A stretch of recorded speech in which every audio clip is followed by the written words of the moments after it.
বিসমিল্লাহির রহমানির রহিম। আসসালামু আলাইকুম। আবারও হাজির হয়ে গেলাম নতুন আরেকটি ভিডিও নিয়ে।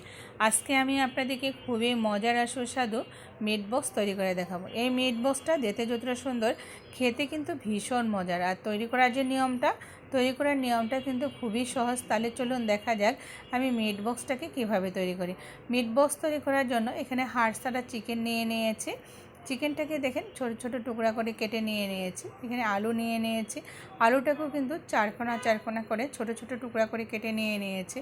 এখন আমি আলু আর চিকেনটাকে ম্যারিনেট করব। এই জন্য প্রথমে দিয়ে দিলাম লবণ, তারপরে এর মধ্যে দিয়ে দিচ্ছি হলুদের গুঁড়া, তারপরে দিয়ে দিচ্ছি মরিচের গুঁড়া, এরপরে এর মধ্যে দিয়ে দিলাম জিরা ধনিয়ার গুঁড়া, তারপরে দিয়ে দিলাম গরম মশলার গুঁড়া, এরপরে এর মধ্যে দিয়ে দিলাম গোলমরিচের গুঁড়া, তারপরে শুধু চিকেনের মধ্যে সয়া সস আর উইস্টার সস দিয়ে দিচ্ছি।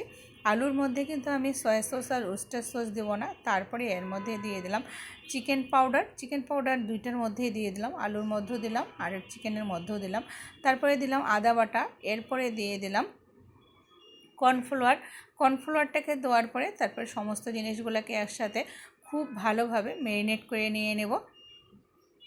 আলু আর চিকেনটা যে আছে এই দুই জিনিসই আমি কিন্তু খুব ভালোভাবে ম্যারিনেট করে নিয়ে নিলাম। এখন আমি নিয়ে নিলাম চিকেন বল আর চিকেন সসেস নেওয়ার পরে দেখেন চিকেন বলগুলোকে আমি কিন্তু মাঝখানে কেটে দিয়ে দুই টুকরা করে নিয়ে নিয়েছি। আর চিকেন সসেসটা যে ছিল এটাকেও আমি ছোট ছোট টুকরা করে কেটে নিয়ে নিয়েছি। এখন আমরা সমস্ত জিনিসগুলোকে তেলে ভাজবো। এই জন্য চুলার মধ্যে একটা ফ্রাই প্যান বসায় দিয়ে দিলাম, তারপরে তেল দিয়ে দিলাম।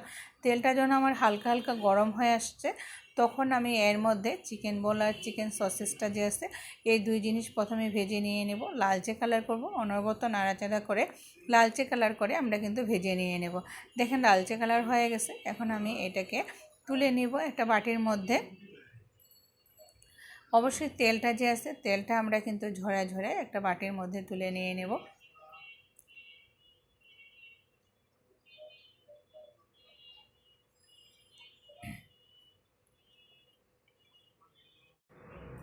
সমস্ত চিকেন বলগুলোকে দেখেন আমি কিন্তু তেল থেকে তুলে নিয়ে নিয়েছি। এখন আমরা ওই তেলের মধ্যে আলু আর চিকেনটাকে ভেজে নিয়ে নেব। তো প্রথমে আমি চিকেনটাকে দিয়ে দিলাম। চিকেনটাকে দেওয়ার পরে একটুখানি নাড়াচাড়া করব। দেখবেন চিকেনটা দেওয়ার পরে কিন্তু বেশ খানিকটা পানি বের হয়ে আসবে। ওই পানিটা শুকানো পর্যন্ত আমরা নাড়াচাড়া করব। যখন দেখবেন পানিটা শুকায় যাবে, চিকেনের যে পানিটা বের হবে ওই পানিটা যখন দেখবেন শুকায় যাবে তখন আমরা এর মধ্যে আলুগুলোকে দেব। আলুগুলোকে দেওয়ার পরে আবারও আমরা কিন্তু অনবরত নাড়াচাড়া করব। নাড়াচাড়া করে আমরা কিন্তু ভেজে নিয়ে নেব। যখন দেখবেন আলুটা ততক্ষণ পর্যন্ত নাড়াচাড়া করব যতক্ষণ পর্যন্ত না আলুটা সিদ্ধ হয় আর চিকেনটা যে আছে চিকেনটাও সিদ্ধ হয়ে আসে, ততক্ষণ পর্যন্ত আমরা নাড়াচাড়া করে আমরা কিন্তু এটাকে ভেজে নিয়ে নেব। আলু আর চিকেনটাকে ভেজে নিয়ে নেব। যখন দেখবেন আলুটা সিদ্ধ হয়ে গেছে, চিকেনটাও সিদ্ধ হয়ে গেছে আর উপরটা লালচে কালার হয়ে আসছে তখন আমরা এটাকে কিন্তু নামাই নিয়ে নেব। দেখেন আমার নাড়াচাড়া করতে করতে আমার কিন্তু আলু চিকেন দুইটাই সিদ্ধ হয়ে গেছে আর উপরটা দেখেন একটু লালচে কালার হয়ে আসছে। এখন আমি আলু আর চিকেনটাকে আমি নামাই নিয়ে নেব, একটা প্লেটের মধ্যে নিয়ে নেব। অবশ্যই তেলটা যে আছে তেলটাকে আমি কিন্তু ঝরায় আমি কিন্তু আলু আর চিকেনটাকে একটা প্লেটের মধ্যে তুলে নেব। দেখেন আলু আর চিকেনটা আমি তুলে নিয়ে নিলাম। এখন আমরা আলু চিকেন বল সসেস এগুলো সমস্ত জিনিসগুলোকে একটা বাটির মধ্যে নিয়ে নেব। এই জন্য একটা বড় দেখে একটা বাটি নিয়ে নিলাম। বাটি নেওয়ার পরে আলু আর চিকেনটাকে দিয়ে দিলাম, তারপর চিকেন বল আর সসেসটাকে দিয়ে দিলাম। দেওয়ার পরে সমস্ত জিনিসগুলোকে একসাথে দিয়ে দিলাম। এখন এর মধ্যে দিয়ে দেব টমেটো কেচাপ। এখানে টমেটো কেচাপ দিয়ে দিচ্ছি পরিমাণ মতো। আমি টমেটো কেচাপটাকে দিয়ে দিলাম। তারপরে এর মধ্যে আমি থাই চিলি সস দিয়ে দিলাম।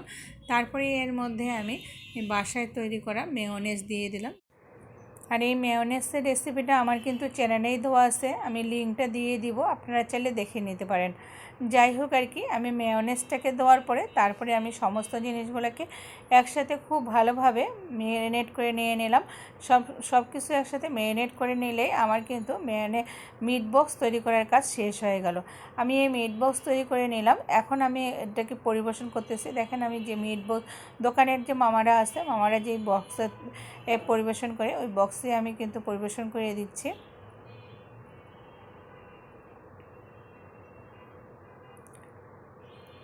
পরিবেশন করে নিয়ে আসলাম। সেই সাথে সাথে আমার কিন্তু তৈরি হয়ে গেল দারুণ মজার আর সুস্বাদু ও মেড বক্স। এইভাবে আপনারা মেড বক্স তৈরি করে অনায়াসে কিন্তু বাচ্চাদের টিফিনেও দিতে পারবেন, আবার চাইলে নিজেরাই কিন্তু বিকালে হালকা খেতে পারবেন। এটা খেতে কিন্তু দোকানে মামাদের থেকেও কিন্তু সুস্বাদু হয়। আপনারা যদি কখনোই না তৈরি করে খান, একবার হলেও আমার রেসিপিটা ফলো করে খেয়ে দেখবেন, এটা খেতে কতটা ইয়ামি আর কতটা সুস্বাদু যখন আপনারা তৈরি করে